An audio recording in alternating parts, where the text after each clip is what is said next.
কোনাবাড়ির এক দোকান বাবলুবার দোকানে বসলাম।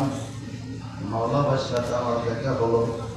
যখন জানতে পারলো আমি দরবারে একজন যাকে আমাকে জড়িয়ে ধরে তিনি কাঁদলেন আর বললেন, মাওলানা ভাই হুজুরের কথা কি বলবো, আমি দরবারে তো